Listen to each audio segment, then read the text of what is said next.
You will hear a woman asking about membership of a society. First, you have some time to look at questions 1 to 4.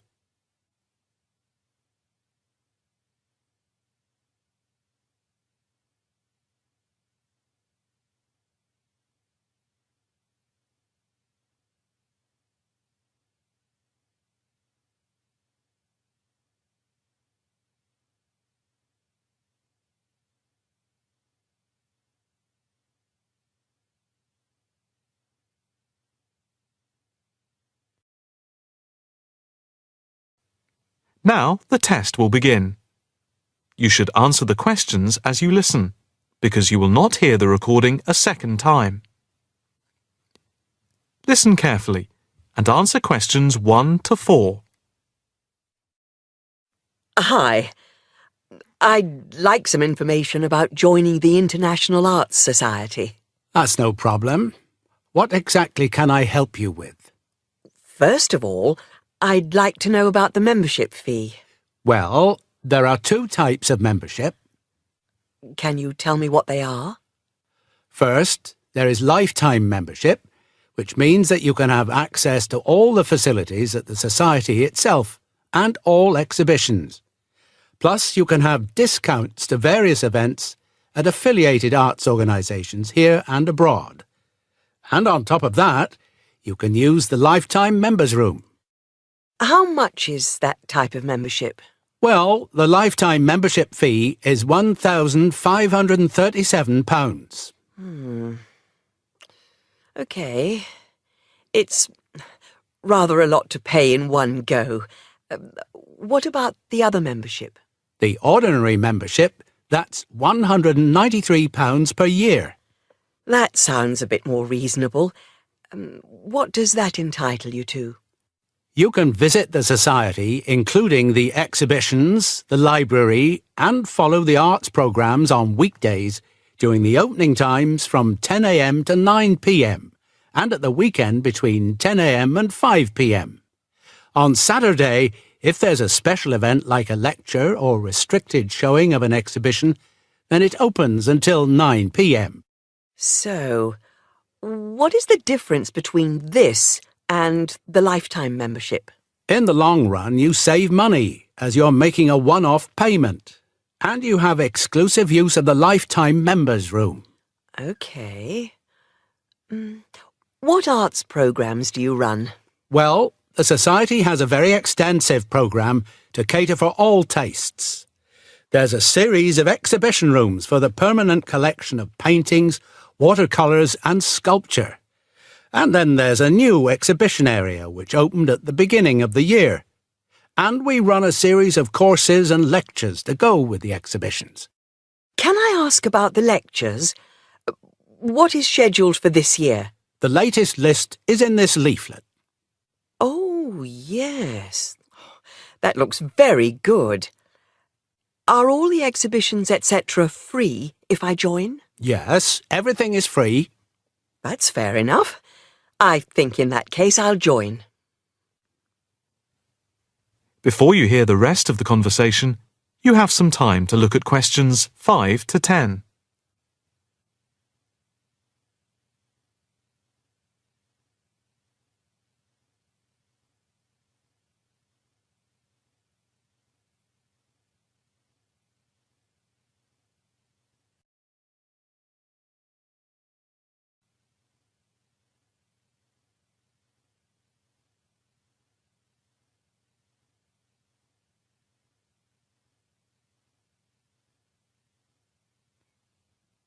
Now listen and answer questions 5 to 10. I just need to take your name, address and telephone number. First, your name. Margaret Rochester. I take it that's R-O-C-H-E-S-T-E-R? Yes, that's it. And the address? It's 55 Stone Avenue. OK. Avenue. And the postcode? Let's see. It's MA7 4PQ. And a daytime telephone number? Can I give you my work number? Yeah, that's fine. It's 0207 895 2220 and the extension is 6633. Can I pay by credit card? Yes, of course. Do you want to pay for the full year at one time or by monthly instalments? You pay £4 extra a month if you pay by instalments. OK. I think I'll pay by monthly instalments. Right. If you just complete this form, then we can set up the monthly payments. OK. If you just put your PIN number in the machine, I can deduct the first month's payment. Right. That's gone through. Here's your card. I now just need to take your photograph over here, and then I can put it on your membership card. OK. That's it. I'll just print out your membership card. Right, here you are. Thank you. By the way, can I bring any friends to the Society exhibitions and lectures? With the ordinary membership, we can issue a day pass once a fortnight, which allows you to bring a friend in. But you have to accompany them. Thank you. Can I go in now? Yes. You just swipe your card here. That is the end of Section 1. You now have half a minute to check your answers.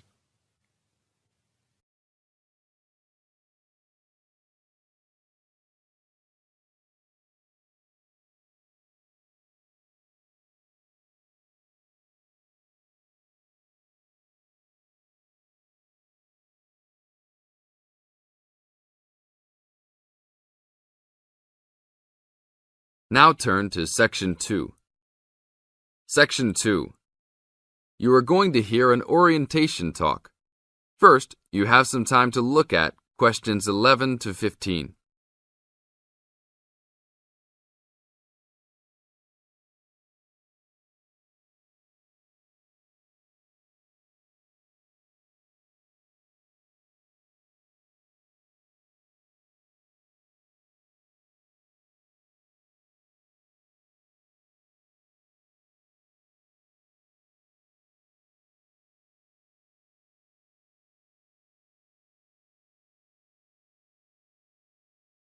Now listen to the tape and answer questions 11 to 15.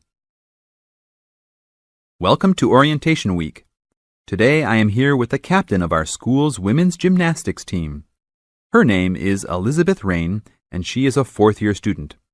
I hope you can all see her as an example of a responsible student and athlete, a role model for everyone. Hi, Elizabeth. Thank you for stopping by our Orientation Week. Thank you for having me. Welcome to our university, everyone. If there are any of you thinking about joining our school's athletic program, I would strongly encourage you to do it. Being a part of the gymnastics team has been one of my best experiences during my time at this school. It has taught me so much about teamwork and friendship, and has even taught me how to improve my academics by prioritizing my time. I have some questions that I am sure the students will want to know the answers to as well. First of all, how did you find the time to do well in classes as well as train for gymnastics? Prioritizing is the key. You must be very organized. Every day I wake up and I know what I must do for the day. I plan things in order of importance. For example, if today I have a competition for gymnastics in the afternoon, then I know I have to finish my homework and studying in the morning. In other words, keeping an organized schedule of your priorities is very important. Can you explain to the students a little bit about your study habits? Well, I usually try to take classes that I'm interested in. This way, I have no excuse not to study because I chose the classes out of my own preference. I separate my study time by class. For example, if I have 5 classes for this semester, I will study for 1 class a day from Monday through Friday, and then review for all of them on the weekend. I won't try and study for all 5 of my classes at one time. It is too hard to do that, to remember everything and not feel like you are going crazy. It is very important to focus the time that you set aside for studying. I do not study with the television on. I try to keep away from all distractions, because I find that I learn better that way. But of course, how each individual will study depends on each person. Now look at questions 16 to 20.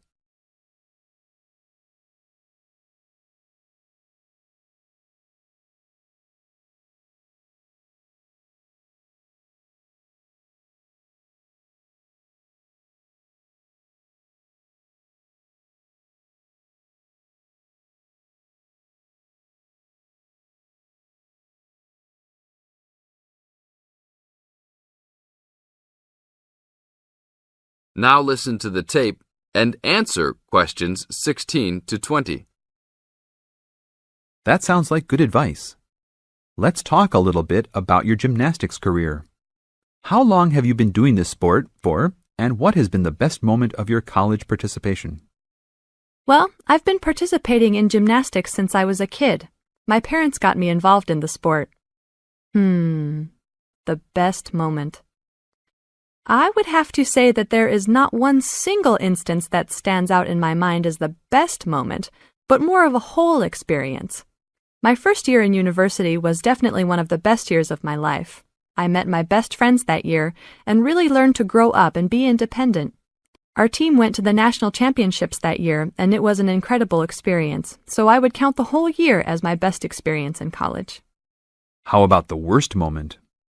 It is true everyone goes through bad experiences. My worst experience would have to be the fall of last year when I broke my wrist.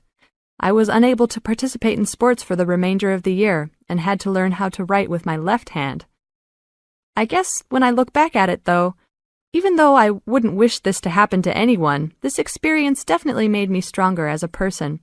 It taught me to look at life with a new perspective and to really value the friends and family that are important and close to me. Thanks for your time, Elizabeth. Do you have anything else you want to tell the new students? Just have a good time. Don't stress out too much, but be responsible for your actions. Work hard and play hard. That's my motto for life. This is the end of Section 2. You now have 30 seconds to check your answers.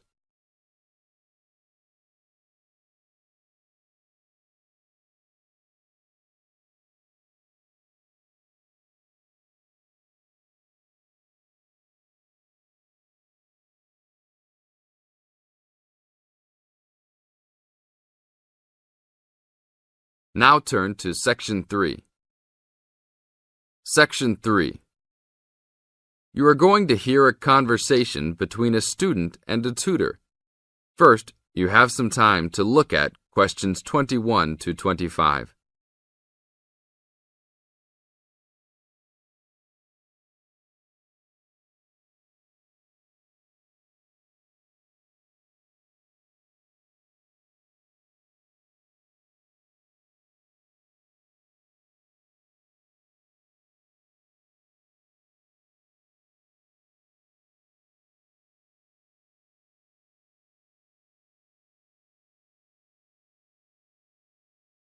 Now listen to the tape and answer questions 21 to 25. Hi, Brad. I was wondering if you have time to answer some of my questions about my upcoming test. Sure, no problem, Jeff. What is it that you're having problems on? Well, it's for my English final. We have to prepare a 5-minute speech to present in front of the whole class, including the professor. So I'm a little bit worried. Is there any specific topic, or can you do it on whatever you want? It has to have something to do with the origins of English literature. I'm thinking of doing it on Shakespeare, but I bet many other students will have the same idea. That's fine. Don't worry if others are doing the same thing. As long as you do a good job, that's all that counts. A good professor will grade all students fairly. You really think so? I suppose Shakespeare is the most famous author, so it should be fine.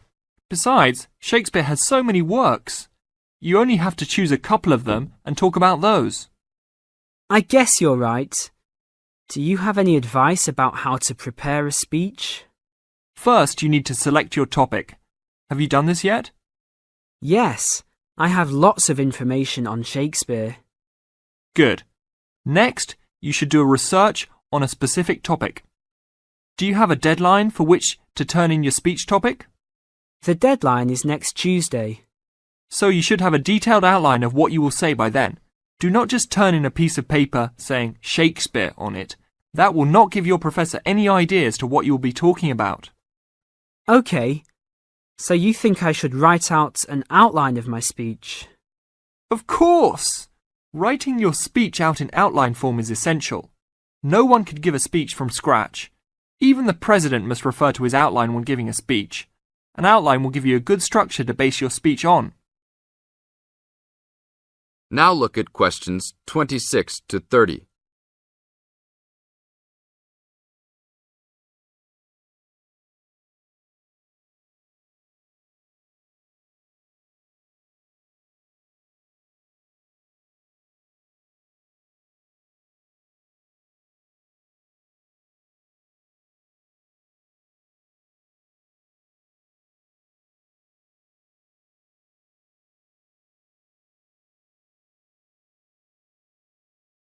Now listen to the tape and answer questions 26 to 30. That's true. I was thinking that I would do an outline last, after I figured everything out. But I think your idea is better. What should I do after I have an outline prepared? You should then write the speech out, word for word, what you're going to say. This is so you'll have a firm idea of what you will say. It doesn't mean that the speech you will give will be exactly the same, but at least you have a fairly good idea what the final product will be. At this point, I can read it over for you if you want. Really? That would be great. I would appreciate that so much. No problem. Once you write it out, the next step is to practice giving the speech. At first, you can do it in front of the mirror, so you can see your expressions in your presentation. After that, you should practice giving your speech to some friends. I can listen to it for you too. That's a great idea. I really owe you a big favour then. Sure, you can do my Latin homework for me. Just kidding. Seriously, don't worry about it. I can help you with anything you need. So when is the speech due? Well, the speech topic is due next Tuesday. The speech itself will be due next Friday. I can help you any time you want because I have no tests this next week. Besides, I'm an English major and Shakespeare is one of my favourite authors, so helping you out will be no big deal. Thanks so much. Well, I'm going to the library to get started on all this. I'll call you tomorrow. See you tomorrow then. This is the end of section 3. You now have 30 seconds to check your answers.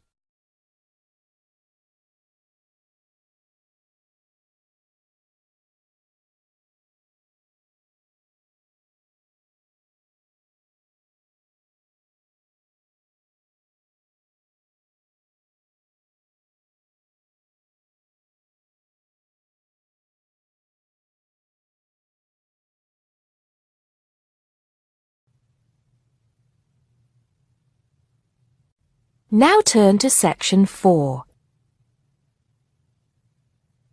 Section 4. You'll hear a lecturer talking to a group of science students. First, you have some time to look at questions 31 to 34.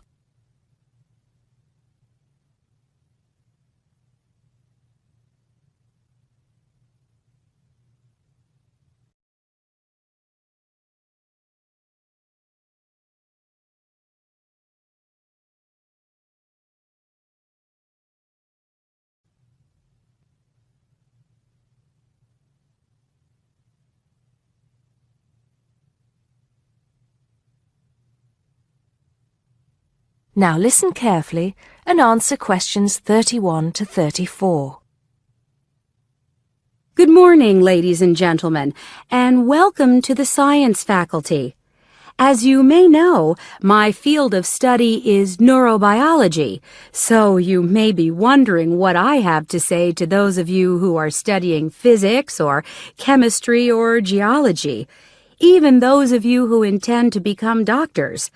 In fact, what I have to say is aimed especially at those who wish to enter the medical profession, though the main point applies to all of you. And what is my main point? Basically, it is that you shouldn't get stuck in too narrow a specialization. What I mean is, too often doctors and scientists become experts on one small aspect of their subject and neglect the rest.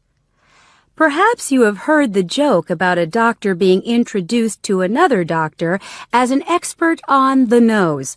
"Oh yes," said the other doctor. "Which nostril?"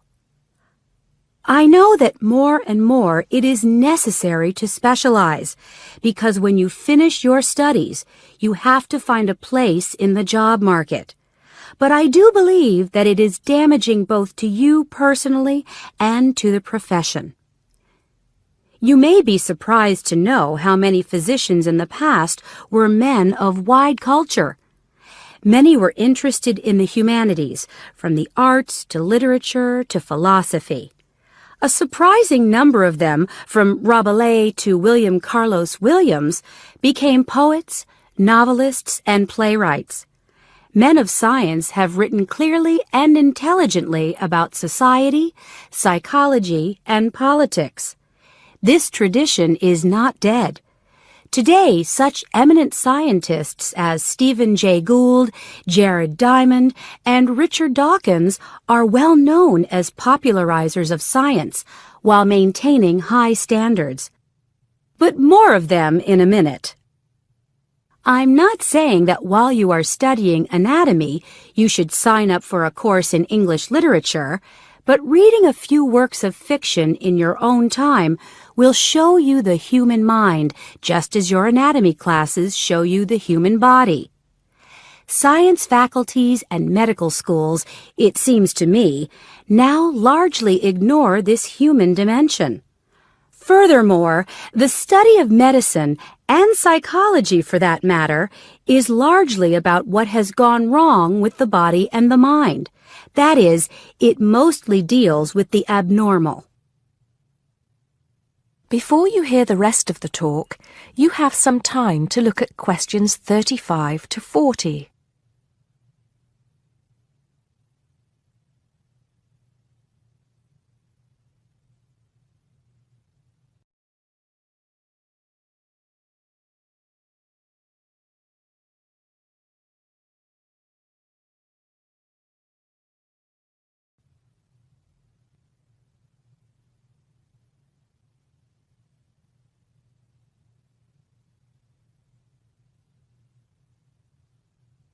Now listen and answer questions 35 to 40. So, to try and correct this situation, if only in a small way, I have come up with some extra reading for you to do. Don't worry, I wouldn't have chosen them if I didn't think they were enjoyable as well as interesting. The first on my list I'm sure you've all heard of, even if you haven't read it. It's Bill Bryson's A Short History of Nearly Everything.